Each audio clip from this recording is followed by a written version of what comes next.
Okay, so this is Brandon, our tour guide for this week-long kind of adventure through Canada. And man, this guy's has some absolutely insane stories that he's been telling us like the whole trip. So I figured, man, that's the perfect guy for another travel story. I worked for this company for 2 years full-time, now I'm just part-time. So when I work full-time, you see quite a lot of crazy things on the road. I bet. Staying in hostels all across Canada, hitting the bars everywhere. You're bound to find some interesting people, interesting stories. What's like the craziest place in Canada, you think? That's gotta be Quebec. Gaspésie. They got the Sea Shack, which is the name of the hostel up there. It's a hostel, like beach resort. You got like a tiki bar and cabins all along the cliff sides and stuff. And they just have wild parties every weekend. Like, normally if there's people on my trip who kind of, they don't party too much or lay back, they just let loose here. It always comes out, including Keep that in myself. mind, guys. Yeah, go visit the Sea Shack if you want a good time. Sometimes it's not the people who meet, sometimes it's the people on my tour. A little crazy. See, I'm going to make sure I don't use any names. I don't think anyone's going to see it anyways, but yeah, you never know who you're going to get on your tour. Yeah. We aim for young, adventurous backpackers, but sometimes you get senior citizens who want to backpack. You get a family with their teenage son who want to come on the trip, so yeah. You get some different people. I guess I got one main story to tell, because it was a 20-day tour. It was a good 12 days of straight entertainment. We had a guy on our tour. He was a bigger guy, real husky. Yeah. I wouldn't say husky, he was a fat guy. He always wore Hawaiian shirts. He was very festive. He was very nice and very funny. He already sounds like a stereotype. Yeah. He just wore goofy hats. He knew what he looked like, and he rocked that look.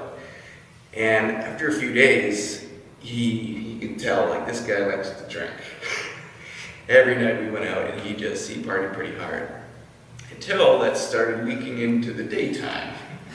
This is when it became a problem. Like, we had to go on a lobster boat tour, where they take us out there and they cook lobster for us and everything. Yeah. And they serve us liquor, and not many people buy the liquor on the boat because it's like 11 in the morning. But that didn't stop him. I'm pretty sure he bought the bar out that morning. The whole bar? He did 3 shots and 4 beers before we hit landfall. Yeah, so I wasn't really paying attention. And sure enough, by the time we hit landfall, he's hammered. And we're at the gas station, and he's smoking a cigarette next to me as I'm filling up. It's not the brightest things. And I guess he walks in there with an open beer and buys another case of beer. And this is where the fun began. And he kept this party going for the next 10 days. 10 days? Never stopped drinking. Was never not drunk. Wow, that's actually impressive. Yeah, it was something to watch. Now, the other people on the tour, they weren't a big fan of this guy. I bet. Like I was. He had a special place in my heart. He made me laugh so hard every day. Not because he's a drunken idiot. He was a clever, very witty guy, but just a maniac. So everywhere we went, every hostel, every bar, he would do something to get us kicked out. To the point these hostels are now contacting other hostels we're going to, just to give them a heads up that we're coming. And not to take that guy. We're bringing this guy in tow. So now I'm getting calls saying he can't come unless he's sober. So now I have to cut this guy off, which is hard because he's really good at sneaking it. So now we're at the point where I don't know what to do, if he should continue on this trip. Because he also forgets everything in each hostel. Like, he forgot his phone, his wallet. He doesn't have much left by the time we hit Newfoundland. And he becomes such a problem there. Everyone else on the tour is like saying they're gonna fly home if we don't make him leave. Wow. So I felt so bad. I had to tell this guy, I'm like, man, like, we gotta send you home tomorrow. Like, we gotta fly. We couldn't fly him all the way home. We had to fly him to Halifax. But what's like the craziest thing he did? Probably that night when we told him that he had to leave. So that was like the culmination. The climax. That was the climax of the whole 20 days, or 10 days he was with us. But yeah, he took it very lightly. Like, he's just like, oh yeah, you kicked me off, I get kicked out everywhere. Like, that's not surprising. And so he's like, well, might as well go out with a bang, right? does that mean? You've been drinking nonstop. How do you excel what you've already been doing? And he managed that. We got kicked out of every bar we went to. We went to 2 different open mic music nights just to hear the music. Yeah. He would disappear and sign himself up. Was he a good singer? No. He didn't know how to play guitar. He didn't know any songs.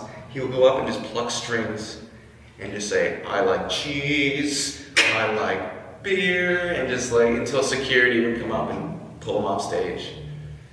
Yeah. Newbies are nice though, they all give him a round of applause, and they're like, yeah, it wasn't until the end of the night that I got him kicked out of a nightclub. Because it's probably one of the last places we were going to be there for the night. It's like 12 o'clock. So everyone filtered in, and sure enough, I see him on the dance floor, and it's like, whoa! And I just see everyone like backing up, and I can only see the back of him.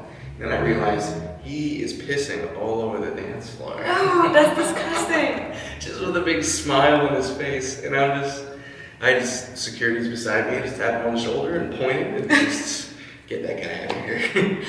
Oh my god. Yeah, and he disappeared. I tried to catch up with him, because I didn't want him going off by himself. But he was gone, and yeah, came back to the hostel around 6 a.m. I guess he found his last bottle of Little Mickey's Screech, and he just downed it. What? It's your last standing thing, gotta finish that Screech. So that's 6 a.m. He's gotta go to the airport at 11. That's only a few hours later. Maybe he sobered up by then? Oh no, I found he couldn't stand, he couldn't put sentences together. He doesn't have a phone, he's barely got clothes left. I don't think he showered in 3 days. Yeah, I have to somehow get him into the airport. So I drive him there and I get him coffee, and he's just getting out of the car and walking through the Tim Hortons drive-through because he thinks he's funny. I'm like, I don't care, just do what you need to do. So, he's walking again, so that's amazing. Just get on that plane, dude, and leave. So I'm thinking, I'm like, it's Newfoundland. They're probably used to dealing with crazy drunk people all the time. I bet. So I pull in, follow the signs to the hangar or the terminal, and I just drop him off.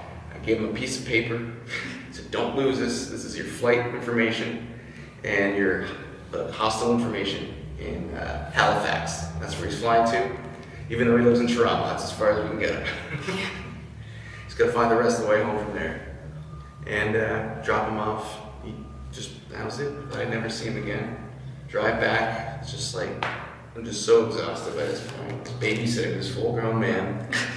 How old was he? He's like 30. 30? Yeah. And so, sure enough, I get a call from the airport. Like, oh, we have your friend here. He's not doing too good. I'm like, oh, great. I'm just like, yeah, and your phone number was on a piece of paper, so I called it. I'm like, okay. He's like, yeah, he's in the wrong terminal. I'm like, oh, shit. And he's like, yeah, this is the helicopter terminal. Like, is there any way you can get him to the right terminal? Like, I'm nowhere near the airport anymore. And I just, taxied him up, took him there, just let him on the plane. Nice new face. Yeah. And since then, this guy's sobered up. And he's become a children's book writer. Crazy. Yeah. He's an Uber driver. And he's a great guy. And happy for him. Wow. But hopefully he had good memories of that trip. I don't know I doubt he remembered it at all. Yeah. But it's not all bad, right? You said a lot of people meet their soulmates on your trip. Absolutely. There's people that come both single and they end up meeting up, and not just hooking up in a hostel, but there's still people from 3 years ago that are still together today. And there's people even before me, this company, we've had drivers meet people, and now they're married, own hostels together. So I guess you never know who you're gonna meet on a group tour. I know, that's what's fun about these tours. Yeah, could be the crazy drunk guy, could be your soulmate. So take your pick. Man, that's a great story. Yeah, thanks. You have any social media you want people to follow? Something Yeah, I guess I have a YouTube channel called Doing Stuff in the Woods. I'll link it. Yeah, it's me doing stuff in the woods. It's a lot of stuff. Okay. You also do comedy shows, no? Yeah, I do stand-up comedy here and there. If you see my name splattered on a poster somewhere around the internet, Brandon Macintosh, go see me. He's really funny. I actually went to a comedy open mic yesterday. It was pretty good. Yeah, it was pretty fun. I've never done comedy here before. It's good. Yeah. Anyway, that's it for this travel story. Thanks for sharing. No problem. High five.